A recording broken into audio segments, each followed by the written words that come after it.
So there was a time in my career at Nickelodeon when Fairly Odd Parents, my cartoon, was doing really, really well. I would be walking through crowds and I'd hear people talking about Fairly Odd Parents, like kids doing the voices and stuff, and that's when I really knew the show was doing well. In fact, the show was doing so well, Nickelodeon wanted me to do another show, and they came to me one day and they asked me if I had any more ideas, and fortunately, I was ready.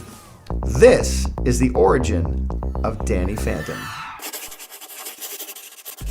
So the year was 2001, and I'd been working at Nickelodeon for a number of years. I'd made some Fairly Odd Parent cartoons, but at the same time, my mother, Carol, really nice lady, lived in Las Vegas. My mom worked at a hotel called the Rio. It was a big casino where it was a big fancy hotel, really nice, and after you lost all of your money there, you could just feel nice about being in a nice hotel, but then you would get kicked out of the hotel because you didn't have any money. And she was tired of living in Las Vegas. She wanted to come and live with me, and I lived in California with my wife and 2 daughters. So I flew out to Las Vegas, with a cape and boots. I landed next to her house. So we packed up all of her stuff in a moving van and proceeded to drive back from Las Vegas to Los Angeles. Now, the drive is about 4 hours. If you're in a moving van, it's about 8 hours. We're talking and stuff. We passed the world's biggest thermometer, and we passed a restaurant called Bun Boy, and we passed some cactus. I think there was a dead armadillo or something. That was really sad. We're driving along, and I knew that Nickelodeon was looking for a boys action show because that was kind of the talk around the studio at the time. Hey, there's a boys action show. There's a boys action show. A boys action show. Yes, a boys action show. Oh my goodness, a boys action show. Did you say a boys action show? And I thought, what would I do? What would I call it?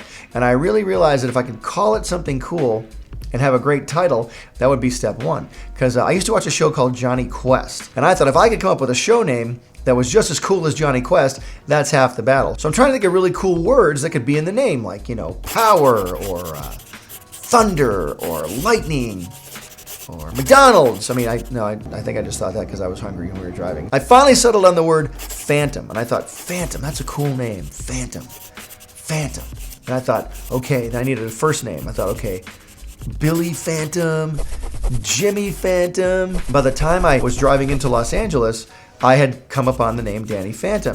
And then I started thinking, what could the show Danny Phantom be about? What could it be? It could be a show about a kid who does something with ghosts. Obviously, maybe he catches ghosts, right? So I thought like a Ghostbusters type of show first. I originally thought like a Scooby-Doo-ish type of show, Danny Phantom and the Spectre Detectors.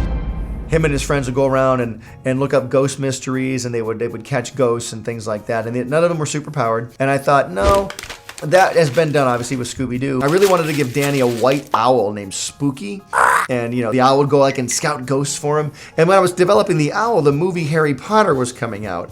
And there was an owl in the movie. And everyone said, no, you can't do the owl because Harry Potter has an owl. But if you watch the movie Harry Potter, he really doesn't have an owl. The owl's in the movie, but it's not like his owl that does things for him. So anyway, I couldn't do the owl, which was fine. I was going to give Danny this really cool ghost motorcycle, the Phantom Cycle. And the cycle could fly, the cycle could go through walls, kind of like Ghost Rider. But then I realized that I didn't need to give him a motorcycle because he could fly. So it didn't really matter. But somewhere out there is a ghost Phantom Cycle sitting in Danny Phantom's garage that will be used someday.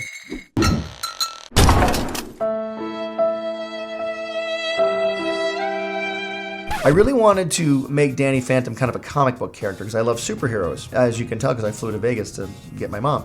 And so I decided to give Danny ghost powers. I'm like, oh, this would be really cool. He could walk through walls, disappear, and fly. He was much more unique than the other guys. By the way, in the theme song, it's not Yo Danny Fenton, it's Young Danny Fenton. Just saying. Anyway, I wrote the song, so I know. I kept coming up with all these different styles and these different looks of Danny. I did big, tall Danny Phantoms. I did little, shorter, muscular Danny Phantoms. But all the drawings I did was a kid with dark hair. I kept drawing kids with dark hair. And then one day, I finally drew this drawing. I was going to color the hair in last. And I colored his whole outfit black, white boots, white gloves, and I got to the hair and I left the hair white. And I thought, that's really cool. His hair could be white when he turns into a ghost. And that was the look for me. That settled it right there. And then finally, when the head of Nickelodeon took me out to dinner the following year, and he was going to pick up more Fairly Odd Parents, he said, hey, do you have anything else? There was that magic question. Do you have anything else? We love Fairly Odd Parents. What else do you have? And so I'm sitting there at dinner, and my eyes are going back and forth, and I said to him, well, I've got this show called Danny Phantom. It's about a kid with ghost powers, and the first thing he said to me was, can you have it done by March? And I thought, wow, that's exciting. He was ready to give me a brand new show right there, and I was ready with a show idea. So coming up with Danny Phantom was one of the most memorable experiences of my cartoon career. I know it's not the last cartoon development experience I'll ever have, but it certainly was one of the most memorable and one of the most successful. And I'm so grateful for the legions of fans out there. Just want to say a big thank you to everybody out there who's a Danny Phantom fan, who's been a supporter of the show all these years.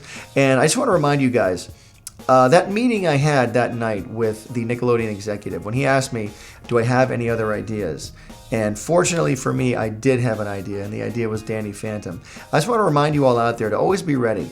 Always have another idea in your back pocket. Don't ever just have one idea.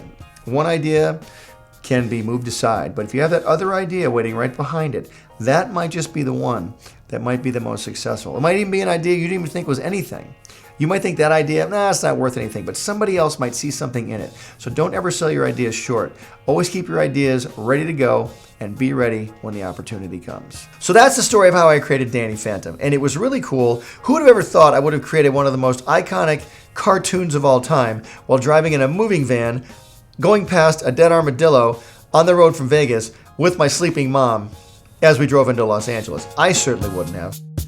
Okay, everybody, thanks so much for watching Butch Hartman's Animated Life. What other stories should I tell you? Do you want to hear more things about Danny Phantom? You want to hear how I recorded the voices, how we cast the voices, or maybe how when the show finally ended in 2007, how there were pickets out in front of Nickelodeon, how they wanted to bring the show back? Do you want to hear about other shows I've done? Fairly Odd Parents, TUFF Puppy, even Bunsen as a Beast? Maybe some other shows that you've never seen before that I've been developing. Do you want to hear some backstories on those? Should I animate any of those? You want to hear more life stories about how I grew up, how I went to Cal Arts, how I got married and had kids, how does a cartoonist raise his kids? Do you want to hear stories like that? Let me know down in the comment section below.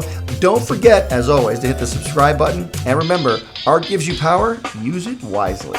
Hey Heart fans, subscribe here to keep up with me, Danny, Timmy, Dudley, Bunsen, and the NOOG Network, my new app full of cartoons, shows, and games. Download it here. Click over here to watch my most recent video, and here to start a playlist related to this video. Whoa, check out that awesome fan art. To be featured here, use hashtag HeartFanArt and tag me. I'm on every social media platform known to man. Cartoon Butch out. Pencil drop.